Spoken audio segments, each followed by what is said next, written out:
ultimately the solution was he would possess his own corpse. What does that mean for him? What path is he going down?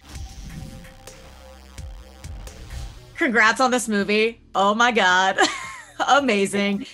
You have probably spent more than most thinking about the multiverse as of late with Loki and then the events of No Way Home. How much influence did those events have on Multiverse of Madness? They gave me I at least felt fluent in the language of the multiverse, which was good.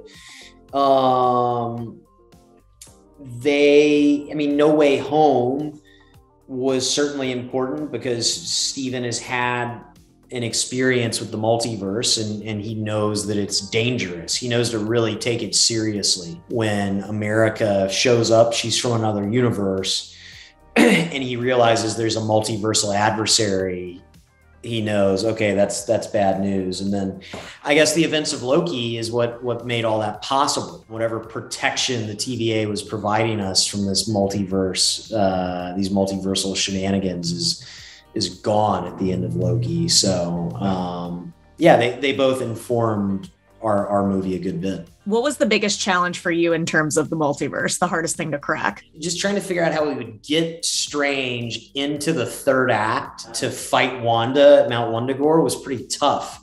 And it was ultimately the solution was he would possess his own corpse. When we came up with that, it was a real eureka moment. But it was like, geez, multiversal travel is so hard. It has to be hard. It has to be an impossible thing to do, such that only America can do it. And so that meant when Steven got stranded in a multiverse, in another universe, without America, he really was stuck for a while, and so was I. How come there is only one America? Like, she doesn't go and meet other multiversal variants of herself? That's a good question. And I think that's the sort of thing that I'd like to see explored, in the next chapter of America's story. Clearly, she's a very significant being in the universe, whether you want to call her a Nexus being or whatever. I think that's all stuff that's up for grabs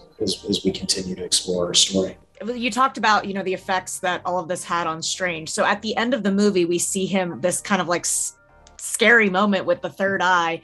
Can you explain what's happening there? Because then we get to the mid-credits and he's kind of vibing back in New York again. The bill comes due, as Mordo warned in the first movie. He used the Darkhold to possess his own corpse, and the Darkhold exacts a heavy toll. I guess the question that our tag is asking is Steven embracing that darkness? What does that mean for him? What path is he going down as he meets Clea and jaunts off to the dark dimension? I'm the biggest fan of Wanda. I was her for Halloween. I love her. And she became such a fan favorite after WandaVision. So as someone who loves her, you're like, oh, Wanda, baby, what are you doing? Like, it's hard to see her kind of go to this dark place. What conversations did you and Elizabeth Olsen have about her arc in this movie? We talked about, Lizzie has spoken about how she always tries to be the lawyer for her characters and defend what they're doing. And so I felt like it was my job to give her the body of evidence necessary to defend Wanda and what she was doing in this movie. Whether that was the corrupting influence of the Darkhold, the effect that it had on her since the events of WandaVision, and also I think her very justified point of view on Stephen Strange's and other heroes' hypocrisies toward her actions. You guys break the rules and you become heroes. I do it and I'm the enemy. And I think that what that pushes Wanda to is a place of anger. And I think that maybe that is the one thing that wasn't quite resolved in WandaVision that we do get to explore in this movie, is that stage of anger. And you mentioned the Darkhold that has just explaining the effects of it a little bit. It has this very dark corrupting power on whoever possesses it, right? Correct. Yes. It's bad. Gosh, bad news. One of my favorite moments, by the way, was because we saw the first 20 minutes before we did the interviews. So it stopped right before Wanda says, America and then is like, oh, I didn't mention her name, did I? Or you never told me her name, which was such a freaking cool moment to watch in the movie. Yeah, that was fun. That was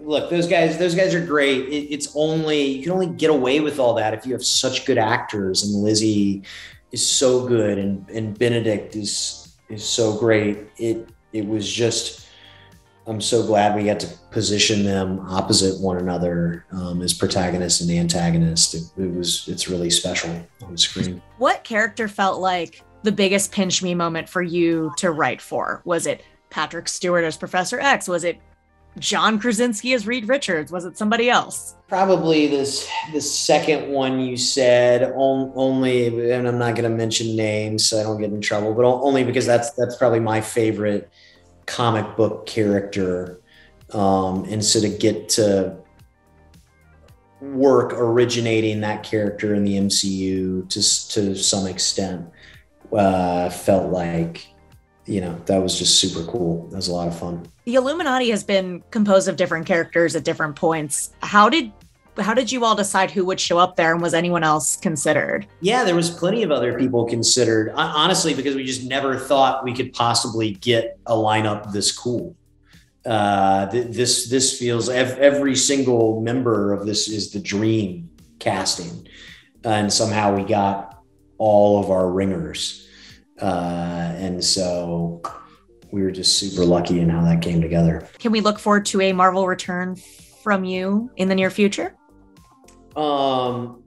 Maybe, I don't know. We'll see. I'm busy, I guess, right now, in a galaxy far, far away. Hey. Yeah, there you go. Yeah, there you go.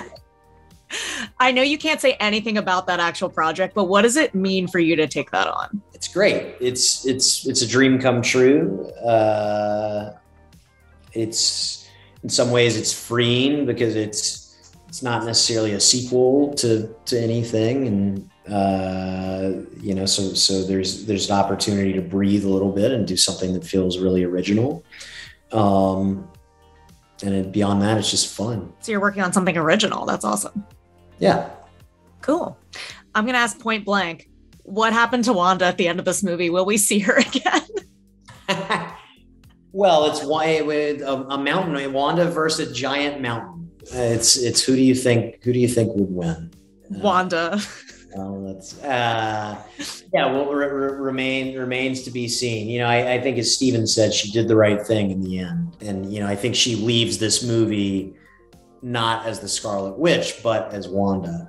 And I do think that that's a heartening final sentiment. Did the story or the script change significantly because of WandaVision? No, as soon as I came on in February 2020, they were shooting WandaVision, and I read all the scripts, and then COVID happened, but it's like I was up to date. I was reading everything as it came in and talking to Jack Schaefer about it, and then watching cuts and everything. But we always knew what WandaVision was, and we were up to date on it. There was increased pressure as we were in our probably fourth week of shooting, and WandaVision's coming out and is the biggest thing in the world. And it's like, oh, great. Now we've got her killing everyone. I hope that was the right decision. Hey, well, congratulations on this movie. I really dug it. And I think next time we talk, I think we'll be in a galaxy far, far away. I appreciate it.